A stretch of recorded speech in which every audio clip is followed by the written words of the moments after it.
podcast is going to be about the things that we got over in life. And I have a few questions from other people as well. And since you have submitted as the person who has got over the thing, I Yeah. would like to know your journey. What is the thing that you got over, and what is your perspective about all of this right now?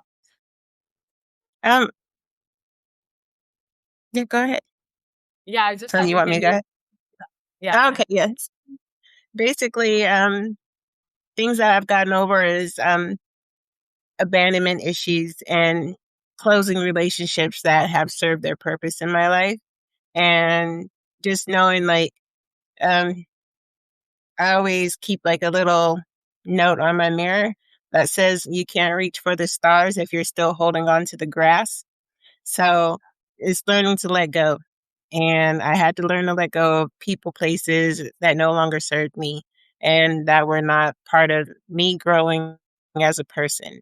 And the fear of not being with someone or the fear of someone not loving me. So like my last relationship, I overbought because I thought like if I buy this for you, if I buy that for you, it'll make you love me more or it'll make you stay. And in all reality, it basically you can buy them the world, but if that's not your person and if they don't want to stay, they're not going to stay. Yeah. So I learned that the hard way, but you know, everyone's either a lesson or a blessing. So, do you want to talk about this relationship in particular? If we want to like delve into the details of how you got over it, or would it be some other relationship that you would want to talk about? And what it doesn't matter. I'm an open book. So it doesn't matter. Okay. Yeah. So about this particular relationship, how would you say like how did it start? What was the way that you got attracted, and like the journey? How did it start? At So how we met on social media and we lived a distance from each other. So I broke one of my rules because I don't necessarily do long term relationships if I can't see you. Like that was just one of my rules back then or whatever. Like if I can't see you all the time, then like I don't know how this is gonna work because, we all have free will to do whatever we want. And a lot of people are not they don't live their life with integrity. So I always say like do whatever you're like be okay with your actions and be the person that you are when no one's watching. Be that same person out in public too. So, yeah, like, if you're a good person, be a good person at home when there's no cameras or there's nobody watching you to see if you're a good egg or whatever. Be that same person all the time. And with him, I met him. I ignored the red flags because, in the beginning, when it's new, it's like a shiny toy. And it's like, oh, I want to talk to you every day, all day. I miss you. I love you. This and that, And then it was like, um, as time progressed a little bit more and the phone calls got less, the answering the phone calls got less, the text messages got less, or it's like I just started seeing a pattern. And I was like, hey, if you have somebody or you're entertaining someone else, let me know because I don't compete with people. Because if you chose someone else, then you need to be with that person because clearly that's where you want to be. And it was like, no, no, no, no, no. I love you. I'm just working on some things and I'm going to come there. I'm going to be with you. We're going to get married. We're going to do this, this, and that. And I'm like, okay, I believe you. I believe you. And time went on some more, still the inconsistency. And then he showed up, spent a few days. Then, as soon as he got back home, back to the BS. So I let that go on for maybe a year. And then just the last time, I was just like, you know what? This is going to be my last time seeing him. And mhm, when he got on the plane to go home, I packed his stuff up that was at my house and I took it to the post office and I mailed it back to him. And I was like, I wrote him a letter, told him how he made me feel, and I wasn't dealing with it anymore. And I mailed the stuff back and I went through the healing But it was the worst because I truly, genuinely thought like he was the one, but he was Mm, not the one. It was just a major lesson in my life because if I wouldn't have went through that, I wouldn't be how I am today. mhm. So he was like literally the straw that broke the camel's back. And like once you had done this, and even throughout the year, you must have had like a lot of moments where you were thinking that this is the last time I'm gonna deal with this, and but it must have Yeah, taken some time to like actually get there. yeah, it took a year. That part, like, Yeah, it took a year. So like it took a year and a half, I'll say, because it was like, you know, he would come, make things right, be cool, be nice, be attentive, stuff like that. And then after he would go back home, then slowly he would slip back into that same routine, or it's like inconsistent phone calls, inconsistent text messages, and it's like I I didn't sign up for this. And then he would come back with this grand, "Oh, I'm sorry. I didn't mean to do you like that. I'm going through a lot and blah, this happened and that happened." And I go, "But if I'm your partner, hmm, then why are you not talking to me about it, but you're talking to everyone else about it?" And I was like, "So I'm not your partner, clearly." I was like, "I'm a convenience for you. I'm not the person that you're building a life with." "No, no, no, you're overthinking." And I was like, "Overthinking? Okay." I was like, "But when I overthink," I said, "that's when I'm crossing my T's and dotting my I's. And I'm just like putting everything together, like, okay, well, on this day, you said X, Y, and Z. And then 2 weeks later, you said ABC, So yeah. I love like detective shows and stuff like that. So it's like I'm always trying to figure out the clue or figure out like how this happened or why it happened. And during that time with the relationship, leaving, coming back, leaving, coming back, I was like, do I want to keep doing this? Or like, do I want to get off on the next stop? And the last time I saw him, I was like, this is definitely the last stop because I would well let him keep on playing in my face. And I was like, don't do that to me because I don't deserve it. I'm good to you, but you're like horrible to me. So I moved on. And I think like his thing was the ghosting. And he would talk to me, then don't talk to me for about 3 or 4 or 5 days. And like I'm like calling, texting, calling, texting. I was like, you know what? He sees me calling him. He sees me texting him. He's choosing not to answer. So why am I working myself up in a tensy to vie for his love or vie for his attention? And then like he would throw me a phone. Hey babe, I'm sorry. And then here I am like, oh, he finally messaged me because I didn't know myself for it. Yeah.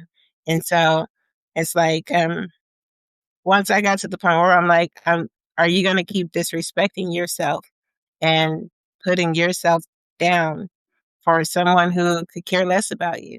Because if they cared, they would show it. And my grandfather always told me, like, people make time for things that are important to them. Hmm. And I was like, you know what? That's true. I was like, because, no matter what, there's people, they run multi-billion-dollar companies. But if their person texts them, they'll stop in the middle of a meeting and they'll text that person back, hey, in a meeting, because it takes about 3 seconds to send a text message. Yeah. So if you're too busy for, I'll call you back or I'll get back, I'm a little busy, then you're too busy for me because that means I'm not a priority to you. So that was it. So, like in all of this, was there like one point or one action from him that made you realize that this is it, or was it like a continuation of a lot of events that really stuck? It was a build up. It was a build up because it was a build up is because you're in your delusion of I can make it work or next time I see him I'll do this or I'll try to do that or I'll buy him this or I'll buy him or her that whatever. Mm, And with him it was like every time he came it was a shopping spree like decorate the house nice or whatever, just to show him like I appreciate him, like it's a celebration, like we're hanging out, or you're finally gonna come. But it's like, okay, well, I had a good time this weekend. I'm gonna take everything you bought me back with me where I live. So then that told me like, why are you taking everything if your plan is to move here? So you were never moving here to begin with. Because why would you take things that I bought you so you have when you're here? And then when you come, you never have the stuff that I buy you. So I was like, you're playing games with me. And so I just sat there and I just was like, you know what? Check this, check that. I was like, one strike, two strikes. All right, I kind of kept giving them chance after chance and more chances than I should have. And so when I got to the last strike, I was like, that is it. I disrespected myself for the last time. And this is the last time. So even when he went back, he was like, I'll call you as soon as I land. But like, I have a flight tracker. So I know you landed and then you just went 4 hours after. So that was really the final straw. I was like, going to Walmart, getting a box, and I was like, throwing this stuff in the box. I was like, looking at my watch. I'm like, I'm going to the post office today, So I mailed the stuff back, and I was like, I'm done with that. And I just started dancing around, like, just trying to get it out of my system. But like, I cried, I broke down a lot, but I knew like I deserved better, and you can't make somebody treat you better if you keep allowing them to get away with the BS. Yeah. Yeah. That is so true. And like once you sent his stuff back, was there a moment where you reached back again, or was it like the last time that you ever talked, or how did Oh that? no, he called. He called when he got the box, and he was like, "You trying to embarrass me?" It was more about him, and it wasn't about nothing about what I wrote in the letter about how he made me feel. And I was constantly telling him, like, "Listen, you're making me feel like I'm just around for a good time, not a long time." And he was like, "Oh, you're overthinking. You're overreacting."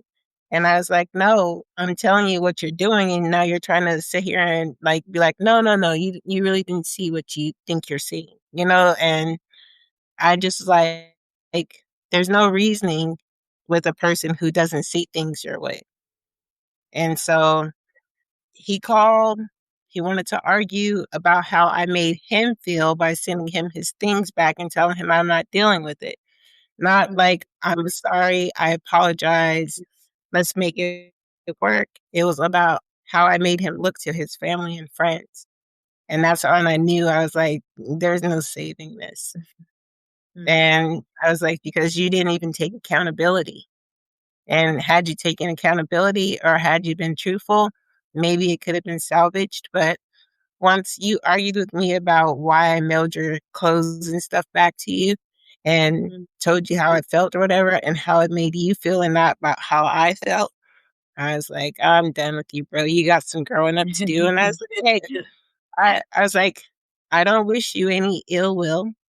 I wish you well, and I hope you heal."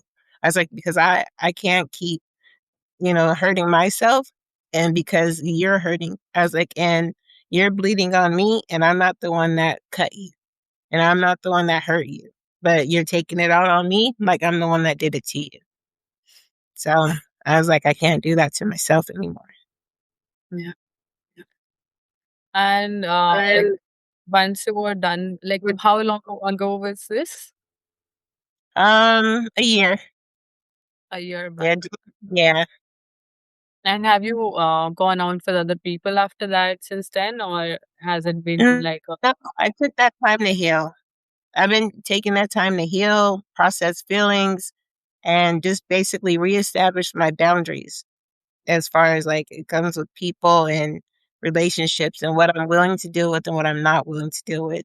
And like I don't ask for much. I'm not a materialistic person because I can buy whatever for myself. So it's never about money. The things that are near and dear to me is your time and being consistent in your communication. So if you can't do those basic things with me, then there's no sense in wasting my time and you wasting your time because those are all things that are free. Like you don't have to go anywhere to like Yeah. spend time with somebody. And you need to get to know someone instead of like most people I don't look like most people how they imagine their dream wife or their arm trophy to be, Mhm. you know? So it's like the guy, he's all about image, you know, and oh, well, I want to have the Instagram model, like no shade on them or whatever, because that's what they Mhm. do. That's their life. That's their path. But because I don't look like everyone else, I don't dress like everyone else, then you read the front part of the book and the last part of the book, but you didn't read the book. So you just made up your own idea of what you thought you wanted me to be, and I didn't fit in your you know, in your box of what I wanted to you wanted me to be. So it was like, whatever. Like throw caution to the wind. I just think like people judge books by covers and not Mhm. actually get to know the person. Or they go about, well, what will my friends think? Or what will my mom think? Or what will my family think? And at the end of the day, those people are not in a relationship with you. You're in a relationship with the person. So you have to be okay with the person because you have to spend your life with that person, Mhm. not your family. So like, you know, you can't worry about their opinions unless that your mate is a bad person. And sometimes when you're in love, you know, you have rose colored glasses on. So you don't see the BS that everybody else sees until you take those glasses off. And Yeah. so it's just like and then you get to the point when you're after that, you're mad, you're pissed off because Mhm. you're like, I literally sat here and let this person do me like this. And like, I know better. And like, why would I do that? And so it's like you get mad at yourself. It's just like the stages of grief, you know? Because you go Yeah. through all of those emotions when you're processing and you're healing. But it's not fair, like moving on to any other relationships that Yeah. I take whatever I went through with that person and put it off on the next person because they don't deserve that. They're a new person, new slate, new everything. And you don't bring that past into a new relationship. So I'm not saying like I'm 100% healed, but I'm 95% healed. I still have my days where I'm like, you know, this son of a bitch, you know, but but then I'm like, you know what? God bless him. You know, he was a blessing. He wasn't a blessing, but he was a for real lesson for me. And just basically, I don't hate him. I wish him well and everything. And if I won't ever speak to him again. I know that much. But if he ever saw like something or somebody ever went back and told him anything, I wish him well. And I hope whatever he goes through in life, I hope he heals from it. But it's just like I'm not that type of person, like, "Oh, I hope you die." I'm not like that. Like, I don't think I'm I've never been like a person who when relationships are gonna end, everybody has an Yeah. expiration date with the relationship, whatever kind of relationship it is, because they're showing you what you need to do, and you're showing them what they need to do. So, I just look at it that way. I wish him well. I thank him for being a catalyst to my healing, but it's just like, I wouldn't put my foot down because I was a doormat, and I would have just kept on letting him just walk all over me, treat me badly. I buy him more things thinking he'd stay, and that wasn't the Mhm. case because you can buy people whatever. If they don't wanna stay, they can't. They won't. Yeah. Yeah. And so like for myself and for a lot of people that I know, I've seen that this kind of a relationship becomes sort of like a pattern. Like you date someone and they behave like that, and then you heal from that relationship, and then when you start dating someone again, and you at the end of it you realize that it's basically the same person that you dated before, like Right? Because emotionally unavailable and not there for you, and sort of like not following through, like that you said that there is like time and commitment that a person can give, but you realize that you've been in like 3 or 4 relationships and somehow at the end the core issue remains the same. So do you feel like Uh, that has also happened for you, or is it like a yeah. different relationship? Yeah, of course. Of course. It's so basically what you're we're all we're all spirits having a human experience. So we're here on the school of earth, technically. So it's just like when you're dealing with the same type of person, it's the same spirit in different forms, like different Yeah, bodies. So it's just like if you're always dating the drug dealer or the emotionally avoidant or the person who the love bomber or yeah, whatever, if you're always dating that type of person, then say like you say there's John, Billy, and David, John emotionally avoidant, has mommy issues, and doesn't feel like therapy is for him or whatever. You break up with John, you go through your little mourning period, then you meet Billy. Billy's nice in the beginning. He's everything like, and then you tell him your story of like everything that John did to you. And he's like, oh, I would never do that to you. And then you're yeah, dating everything fine for a little bit. Then boom, Billy starts acting like John. And you're like, yeah, I just told you what I went through. Like, why would you do the same thing? yeah, And then you get to David or whoever I say, then you get to him. And then he's like, oh, I would never treat you how those two guys yeah, treated you. And time goes on, and then boom, he's like he's the big boss of David and Billy because now he's seeing both of those traumas from them, and he's just put it all into one. So you're like, what the? I just told you, but like you're like, not again. Like I don't want to go through this again. And you're like, why do I keep picking these people? But yeah, what you should be asking yourself is, what is the lesson that I need to learn from these type of people? So if like it's not happening to you, it's happening for you. So all I always say is like, um, my last person, um, he happened for me because I was basically I had abandonment issues because everybody, growing up, it's like somebody's always leaving. Somebody's always leaving. And it's like, is it me? And like, am I the problem? But it's like, until you realize like you need to sit with yourself. mhm, And it's like, I always just thought like my work was basically on me providing for somebody or spending on them or feeling like I can buy their pain away. And yeah, so that lesson with my past person that made me look in the mirror and do some self reflecting and some self evaluations was like, okay, well, my last four relationships, all these guys are the same. Like, what am I not getting? And it's like, one, I buy them whatever, yeah, and I'll self sabotage myself because I feel like if I buy them whatever, they'll stay. But then in their minds, maybe they have unhealed wounds too, and they're marrying me. So it's like you can't do like I'm showing you what you need to fix, you're showing me what I need to fix. So um if I'm not learning the lesson, guess what? A year may go down, 2 years may go down. If I didn't take the time to heal and reevaluate myself and realize like I need to love myself first and quit giving my love away or the love that I want to everybody else. I can still be loving and compassion, but I need to have boundaries.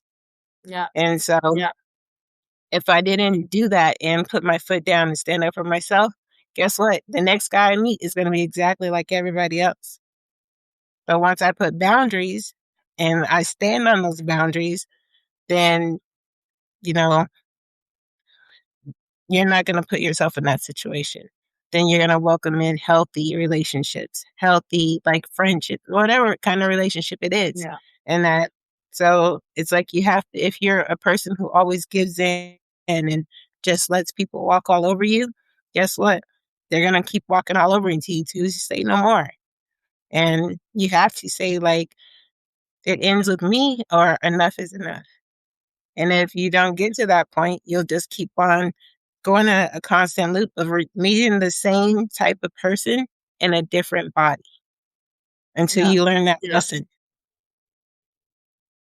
And like, so since you've been working on yourself and you have understood like the boundaries part, so now whenever you go out and date, is there something like specific in your mind that you're going to check or maybe understand before you go on a date with someone? Hi, Rocco. Hey, Hey, how are you? fine. Fine. Um, so before I go on a date, like it, I look at it like a job application. So like why do you want to work here? You know, but not necessarily like that. But just we have some type of common ground and like keep the physical out of it initially. So then that way you can get to know each other because you can be with somebody and everything can be great physically, but you don't know that person internally. So if you wait on that, get to know the person, I think that's a lot better. If I go on a date with them, let's have a good time. Let's get to know each other.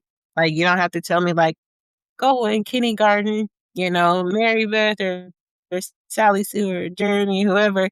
Oh, they, you know, whatever. It's not a therapy session, but it's just you being no pressure. And that's how I look at it.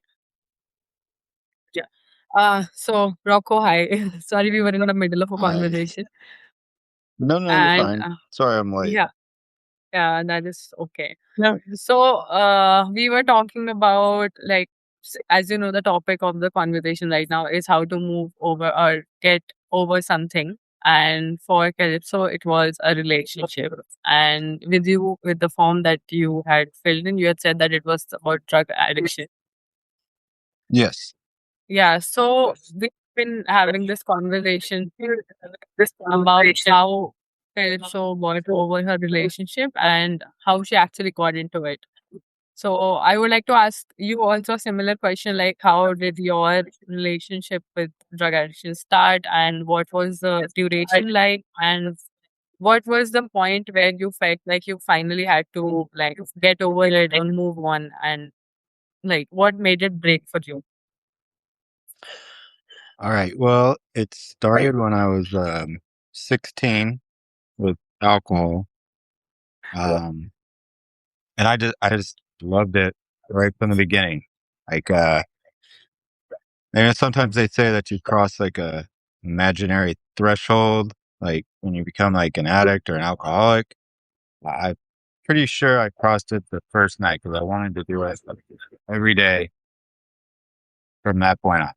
Which I just thought it was the Yeah, best thing. can you come a little Um, closer to the mic? There is yeah. So basically, it just can you hear me better now? yeah, Okay. I was saying like they'd say like sometimes you cross like an imaginary threshold, like we become an alcoholic or addict, and I basically feel like I crossed that immediately.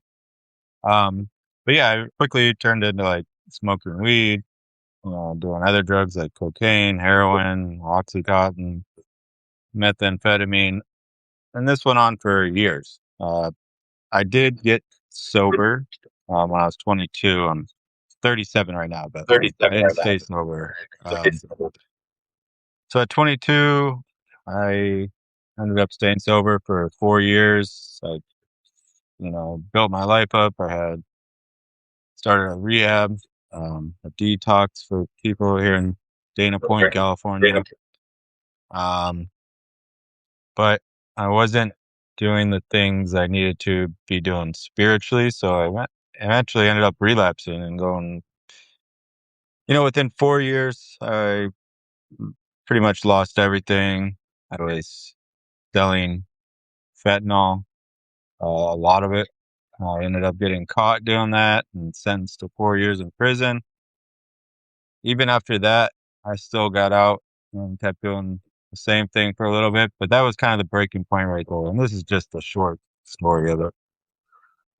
Um, so basically, I was alone. I had my own place. I had my own car. I had money, but it was the the thing worse than even getting sentenced to prison, I don't even know, it might even be worse than death, is just being alone, playing in your own victimhood, or you're the victim of everything, and isolated from everybody. That was the breaking point, and I either wanted to die or I was going to change. Mm. And Well, I'm glad you changed. Thank yeah, you. Me too. Me too. Yeah, because I mean that's all it is. That's all life is. It's every just every moment you have a choice to make or a decision, and really, if you really want to, if it's important enough to you, you can make a different decision and change your whole life. I mean, and then you also have to change your perception on things. Like you can be, I don't even care if you're homeless on the streets. If you have a good perception about your life, you can have a good life. You don't have to have tons of money. You don't. You can have tons of money and be miserable, but Yeah, yes. if you have a good outlook on the things, like you know what, and I actually one of the most important things is just being grateful. Mm. Like, what are you grateful for today? I mean, yeah, I do that every day. Like, I'm grateful I woke up. I'm grateful for the coffee. I'm grateful I have a job. It's just these things like, and if you really see it like that, and you're around positive people, you're kind to people, you're gonna get that back in return. That's true. It is. It's 100% true. I mean, I see it every day. Um, Mhm. and it's just, it's amazing. It's amazing how you can go from one thing to the other. And I'm not saying it happens overnight, but it's all about the actions you take toward it. That's true. One day at a time. One day at a time. You're right. That's it. That's it. One day at a time. yeah. So, you said that you like finally the last time that you got sober was around what age? I was 35. 35. Okay. And Yeah, since 35. then, like I would say, other than gratitude, what are the kind of daily actions you take so that you don't like? I'm So, sure there must be moments where you feel the urge again. So to fight that urge, what are the things that you do in your life currently? I mean, tell you the truth, I don't really have any urges. I mean, if they do, it's extremely fleeting, but it hardly ever happens. So here's what I do. I get up, and basically one of the first things I do is I get on my knees and pray and thank God for another day. Um, and I start my day, but I would honestly, so if I could just break it down like in a short way, I would suggest anyone in addiction just go to AA or NA, do the 12 steps. And I'm not talking about the 12 steps of Alcoholics Anonymous. Like, it's not just going to a meeting. That's actually not even the steps.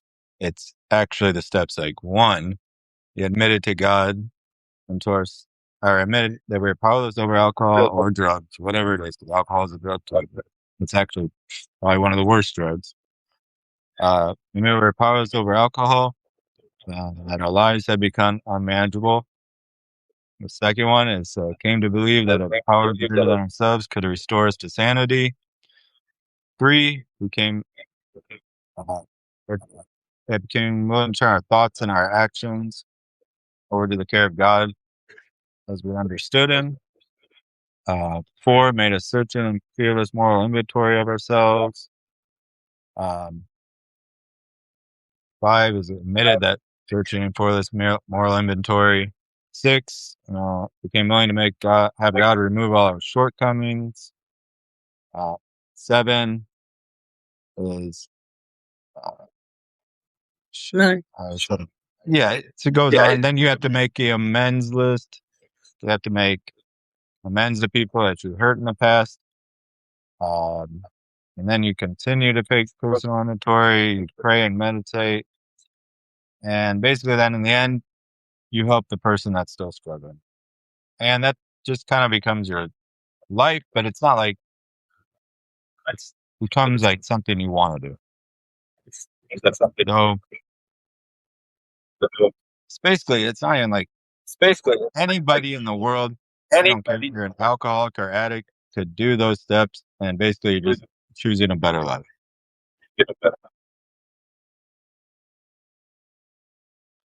And then you have like the separate part of it, which is like fellowship. So now I got like good friends, that actually care about me instead of people that just want to use me or I want to use them.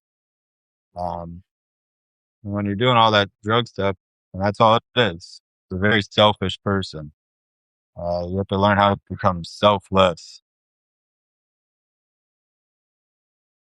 So, Yeah. you mentioned community, and I just want to ask both of you, any of you can start that. Was there a particular impact that the people around you had when you were going through these journeys? And like, what was the role of the people, your community basically, that helped you move to where you are right now? You want to go first? Sure. Uh, so I don't know. I mean, I feel like everybody around me and my life. I mean, I also go to like church too, and like help the homeless people there. But like in AA, I mean, everybody just wants to help you out. They don't want anything in return. Let's say they don't. They literally don't want anything. They just want to see you do good. Um, and it's just really like the positivity. I mean, obviously, everybody's gonna make their own choices, and a lot of people make bad choices. Go back out there and do their thing, but the ones that actually stick around and do it are, I don't know, they're just great people. Like, that's who you want to stick around, the people, positive people. Um, I mean, there's people that have been doing this for 40, 50 years. Or just, and I'm not saying they're any better than a person with 30 days sober or 5 days sober, but they have a little more knowledge about doing it. But uh, it's just they literally, that's probably the best part. There's not, it's free. It's a free, they're not looking for anything. They're literally there because they want to be there. So I guess with my community or whatever, I'm I'm pretty much a lone wolf, and I've pretty much been that way my whole life. And well, I have military friends and stuff like that. I'm a veteran, so like the people that I build relationships with in the military, few of them I'm still friends with to this day, and other ones, we grow up, we grow apart, things happen, and that is what it is. But as far as like my healing journey, stuff like that, I feel like when you're on your healing journey, yeah, it's great to have people, but you still have to do your self reflecting and you still have to, go in and how it's basically a retrieval of that point in your life of where, things started going different for you. Like me, I always say if you could go back to your 7-year-old self or when everything went to shit. So let's say like 7, 8 years old. Like what was happening at your life at that time? Or what would you tell your 7-year-old self you about the future or whatever? A- And that's how I'm like, you know what? We've been through some shit, but we made it out on the other side. And if like I didn't have God, I didn't have like my journey and I wasn't secure in my faith, then there probably wouldn't be a Calypso right now. So like I think like having I don't care who you worship or whatever faith that you have, like you have to have a strong faith base. So then that way, and even if you do have a support system, you have a support system too. That's great. Some people don't. So whatever gets you through or helps you or to make you realize, like, listen, I'm here for a reason. And like you have to take the good with the bad, because like, the community is the community, and they're going to be the community. So you have the good apples in your community, and you have the bad apples in your community. But you know, at the end of the day, you just have to align yourself with people who want to see the best for you, I guess.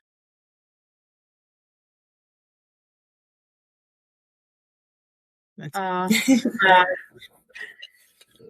is there like any particular advice you would have for, as you said, you would talk to your 7-year-old self? Is there any advice that you would have for the person that was stuck in that situation? And if you could talk to your version, like for Rocco, it would be the 16-year-old version, I guess. If you could talk to him, is there any Mhm. specific thing that you would want to say?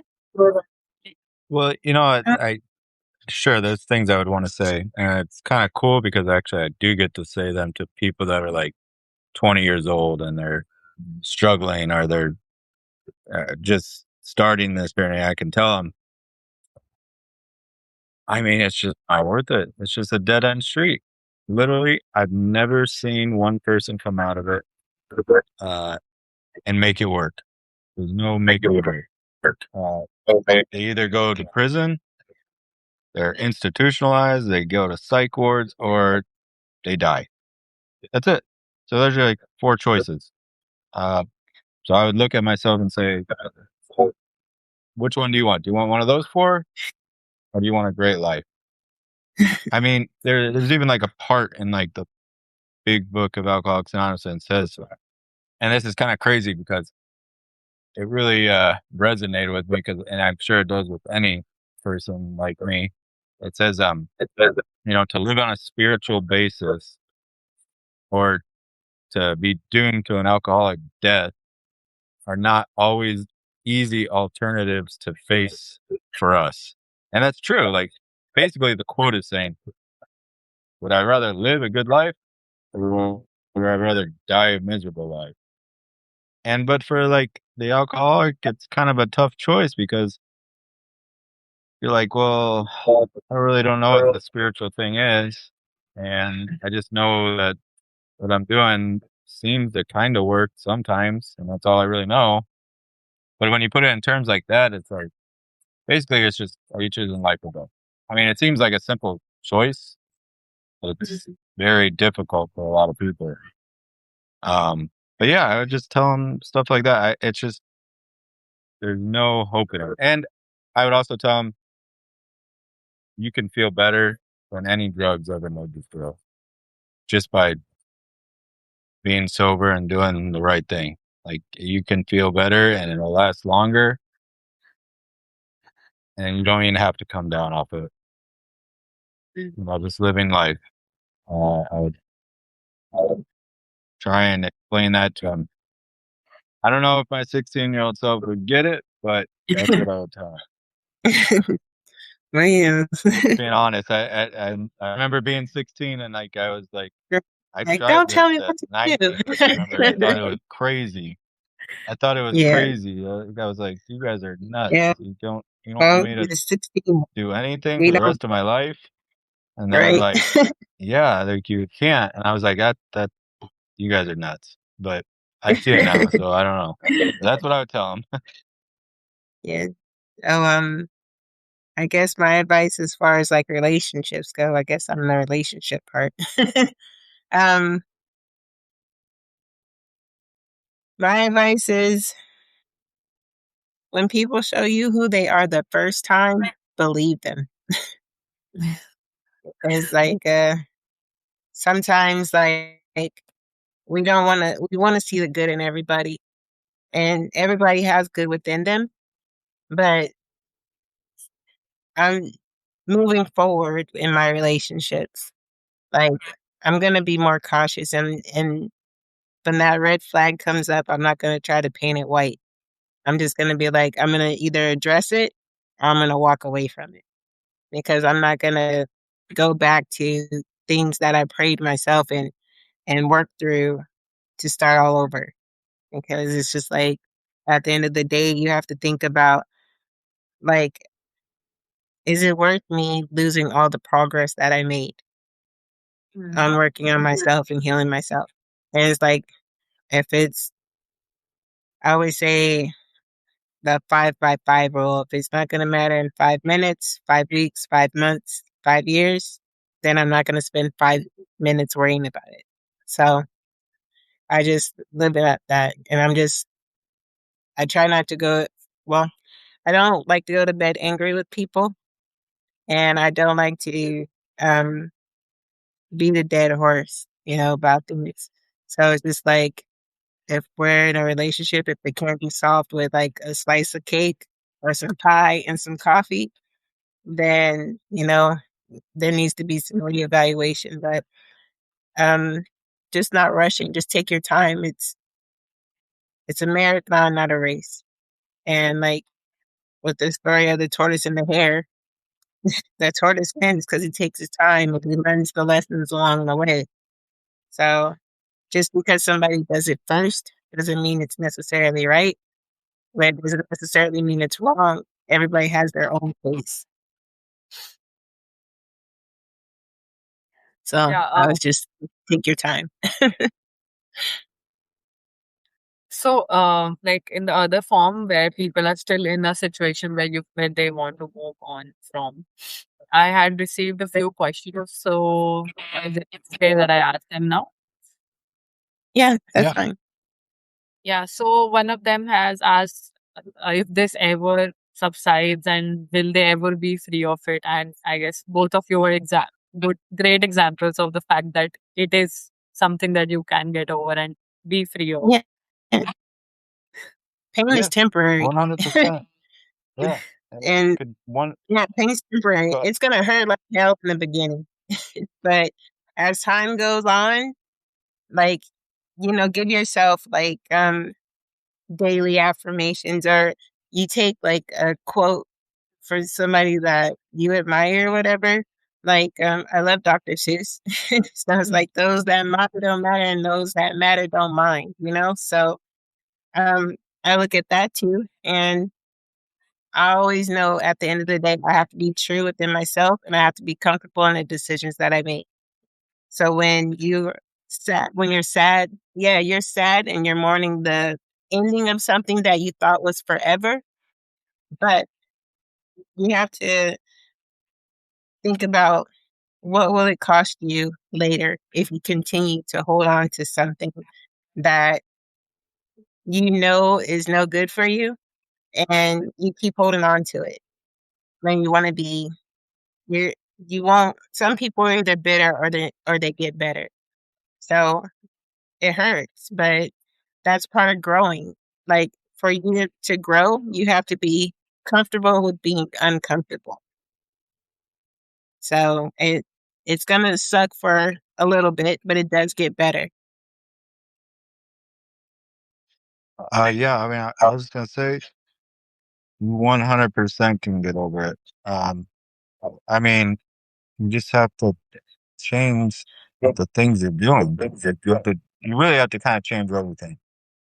If you're gonna keep doing the same things, you're gonna hang around the same people, you're gonna end up with the same results. If you keep doing the same actions you're doing, you're gonna get the same results. But if you just change who you're hanging out with and change your perspective on things, I mean, it's gonna be hard at first, and it's gonna be really awkward, and you're gonna think all these things I'm doing are really strange and weird and not fun. And you just gotta keep that contradictory action. Basically, first thing the first thought you have is probably gonna be wrong. And you just gotta do the opposite of it. Like, you'll wake up in the morning and be like, I don't want to get out of bed. Well, you're gonna get out of bed. Or I don't want to go to this meeting or whatever. You should go anyways. And you just keep doing the contrary until you want to do it. Honestly, that's the key. Um, and these little things what you do, like even making your bed in the morning is like kind of like a first thing where it's like, okay, you completed your first goal of the day. And the goals, completing a goal gives you a little bit of confidence. And you just keep pushing. Honestly, it's little steps that turn into a big one. I don't even know if it's a big one. It's just a bunch of little steps, really. But eventually you get to your, I don't know if you ever really get to your goal, because I always want to try to be a better person. Like I try to think of myself in like 10 years and I try to be that person, but that person's still always going to be 10 years away. So I can always do better. That's true. And there's also this one thing like these relationships or addiction of any kind, it becomes like a habit when you're living it.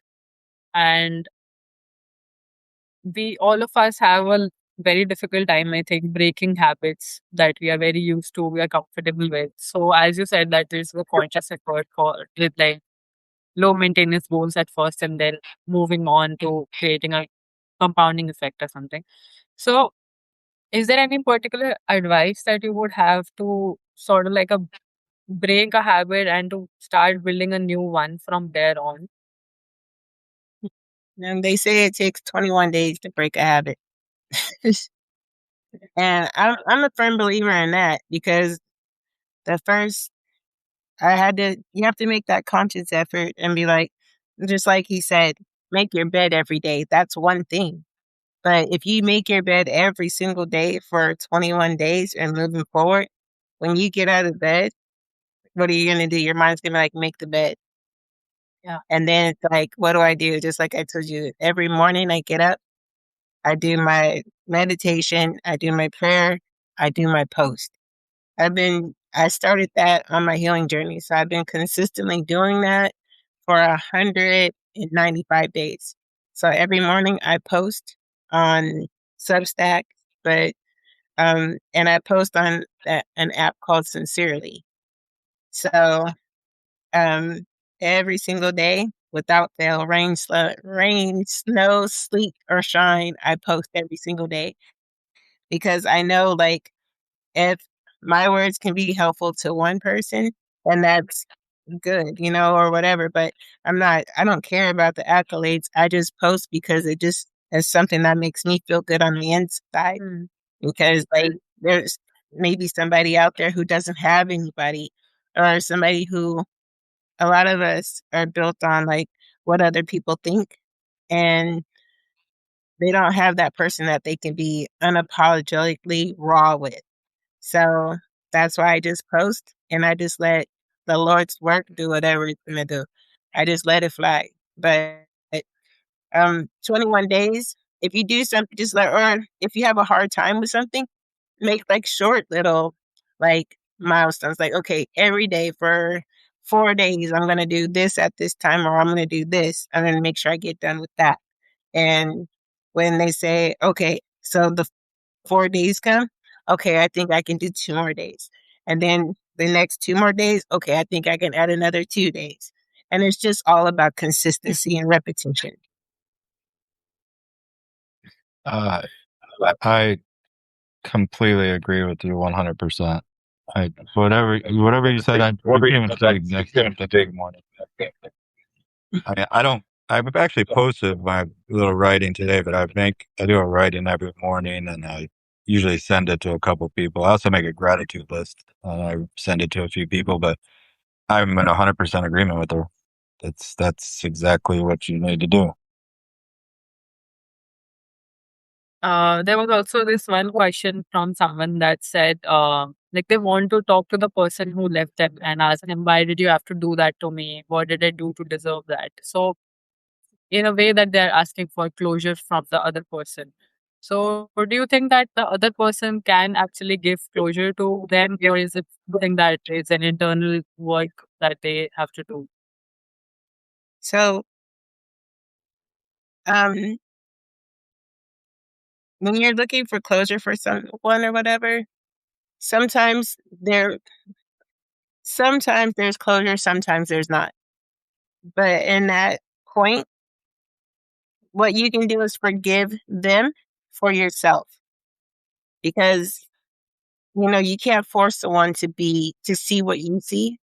You can't force somebody to be like, I apologize for being a douchebag or do whatever I did to you. Because in their mind, like, we're not all the same. So in their mind, they're probably like thinking, oh, well, I took this person on a trip. I took this person on a vacation. Why aren't they appreciative? Or, because all of our love languages are different. So maybe what works for you doesn't work for that person. So you can't like expect them to be like, oh, I'm sorry, or see the way that you see it. Because, once you forgive them for yourself, that takes the pressure off of you and that takes the monkey off your back. You still can heal. It doesn't not hurt less, but you've forgiven that person and you start working to move on with your life. And maybe like sometimes people get apologies years down the line. And then, but you can't hold yourself back and hold your life and your growth back waiting on someone to apologize to you. Yeah, I agree too. You can't control anybody else. You can only control yourself and what your thoughts are and your reactions are. And so I totally agree. And we can forgive that person and just let it go, then you know what? You'll probably be free of that burden. And she's right. People come, maybe they'll never come back. Maybe they'll never say anything, but that's not the point. You cleaned up your side of the story. Mhm.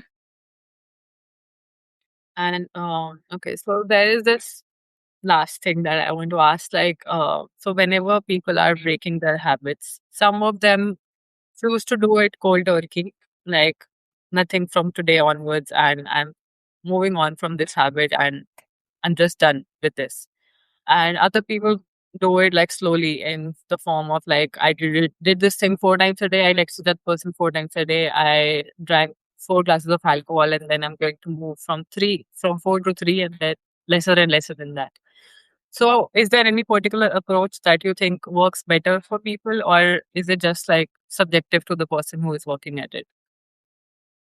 I mean, I know for the addiction part, so I see a lot of people who get on methadone or Suboxone or they're just basically like AIDS. And then they're stuck on those for years and years and years and never get off that. Or, and I don't think it's even possible to taper down, honestly. I think that's just kind of like you trying to control the situation, but it never really works. I, I don't actually, I don't think I've ever seen a little. Um, I think it's going to be really tough, but I mean, I did it. I know I came off methadone, fentanyl, methamphetamine, everything all at once, and I just threw it in the trash. And I was sick for 35 days, and it was horrible, but I did it. And I look back on that, and I was like, that was the best decision I ever made because I still kind of like work in treatment too. So I see all these people come in and they take Suboxone, and they all end up going back out. They all because they're not clear headed. I mean, I always high suggest that they just stop. I'm like, hey, it's not that bad. Like, yeah, it is. It is like a month of like hell, but it's only a month. I mean, it's 1 month of your life. So, just deal with it. I'm gonna work with you. You're gonna be fine. Whatever you need, you have everything provided for. But people sometimes just can't see that. But so my suggestion is, yeah, just to stop. I mean, if you can get into like a treatment place to stop or a detox, way better. It's much harder on your own. Um, it's much harder because you're just able to, whatever, go out to the streets or get you up your cell phone and just call somebody and bring it over. That's much harder. But my suggestion is, yeah, get rid of all the people that are, messing up your life too. Like, there's people that you're hanging out with, like friends, new people. I mean, I do suggest they probably go to like a detox first, and if they really want to, if the pain's enough, they will. But it's a hard thing. But yeah, my suggestion is just stop, and you gotta go to a go to a 12-step meeting. And those people there will help you out. Like they want to help you out, so you just have to ask for help. I say like the only bad question is the one that's not it. That is true.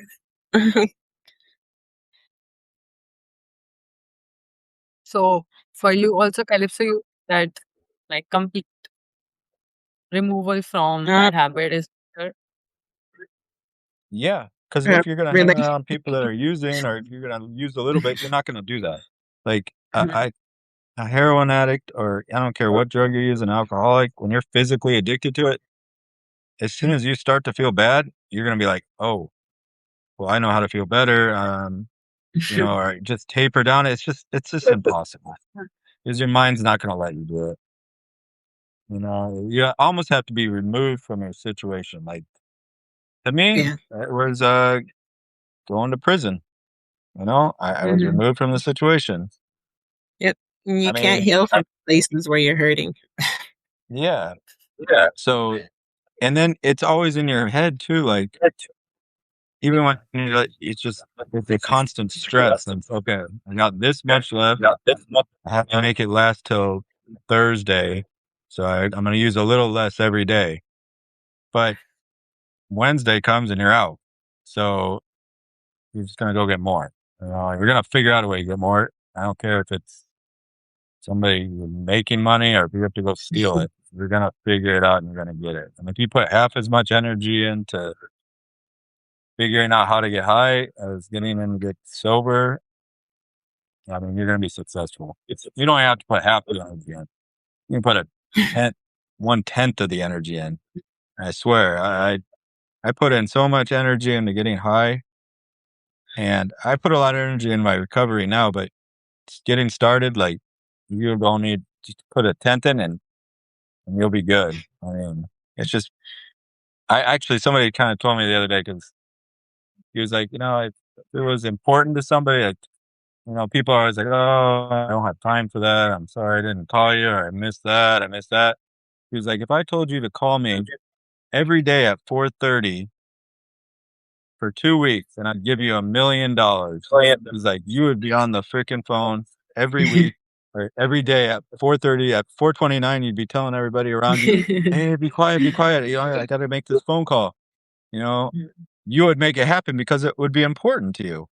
Yeah. So you have to look at it like that. Is it important to you? I don't know. Maybe it isn't. So it is to me. Right. Yeah. So, um, on my side, I guess with relationships, it depends on the situation because, like, if you're not financially able to get out of that situation, then you have to plan.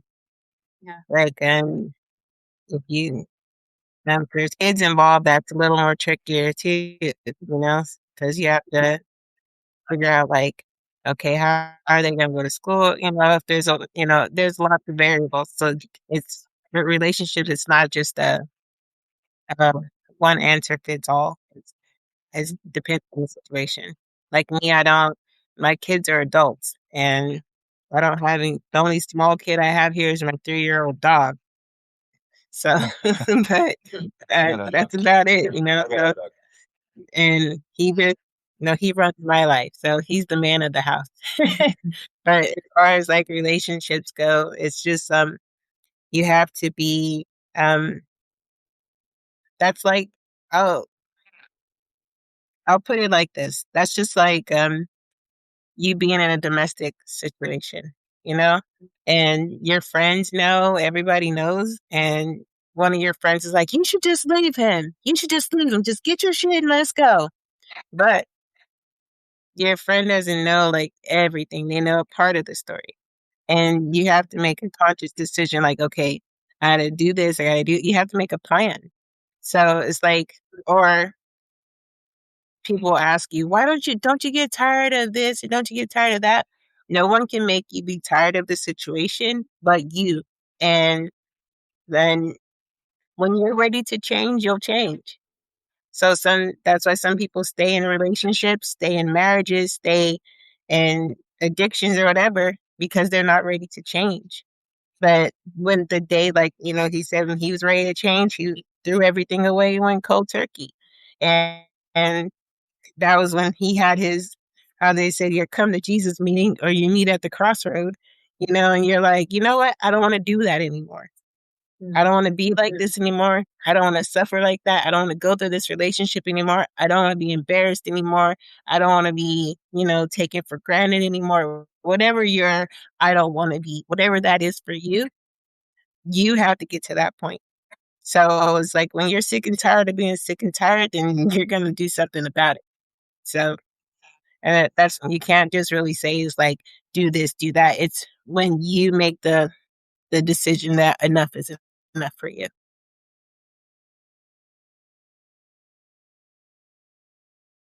Is there any particular piece of advice in mainstream media that you think gets the situation so wrong that you just want to shout at them and tell them, this is not how it works, it's actually like this? That is not advice for anyone going through this situation. Mm, Mm. I think the whole cliche of hurt people hurt people. Yeah, that's true.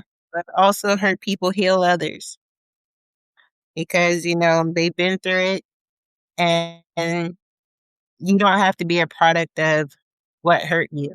You don't have to go bleeding on people who didn't cut you either. So you have to be, I always follow the golden rule, treat people the way I want to be treated. So, um, you like, yeah, someone could have hurt you, but that doesn't mean you hurt the next person because they didn't deserve it. And, if you're not healed within whatever hurt you, then don't, I don't think like, personally, people say like, you can tell who was the problem in the relationship based on who went to the next relationship and who's still single after the breakup. So you have to think of it like that. Cause like if you were the problem because, we're all a villain in somebody's story. So you have to think of it like, okay, I may be the villain in their story, but there's always three sides to a story. There's their story, your story, and the truth. So I just think just treat people the way you want to be treated. And don't hurt people, or, just be honest. And that's how I look at it. So basically, I think this kind of applies to everybody. Uh, I heard this the other day too. Like, maybe I even read it on the thing. It said, it basically an easy life is gonna make your life hard. When you try to do everything easy or you try to cut corners, your life's gonna end up being harder. When you choose to do things the hard way, and you work towards it, your life's gonna be easier. And I feel like the media portrays that everything should be easy and free and given to you. And I just totally disagree with that. I think you need to work hard to get what you want. And, when you put in the effort, you're going to get to see the benefits. When you do everything easy and you expect a handout and you're not going to get it, you're going to be disappointed and be like, you're going to fall back to that, you know, selfishness and just like, why me? And that, again, playing the victim, you know? Mhm. That's one thing I hate. It's when people play the victim. It's just like, it's just such a selfish way of living. And like, I just make the choices to better your life. So that's what I got. Okay. I think that's about it. Is there anything else that both of you, either of you, would like to add to address people? No, No. I'm here. So whenever, like, if you have questions or whatever, you can always message me on here or wherever. Find me wherever. If you're on social medias, I'm Jupiter's Landings, and that's on Instagram and Facebook. And that's about it, really. I don't know, like, just don't beat yourself up because you know what? And you have to be uncomfortable. You have to get comfortable with being uncomfortable to grow. So if we're not growing, we're not doing anything, we're staying stagnant and we're not learning. So learn something new every day and be, be kind because you never know what the next person's going through. Yeah. Yeah. No, pretty much everything. Yeah. Again, I agree with her. Be kind and loving towards all, and you know, No. your most important step is the next one you make. Agreed. That is amazing. Thank you. I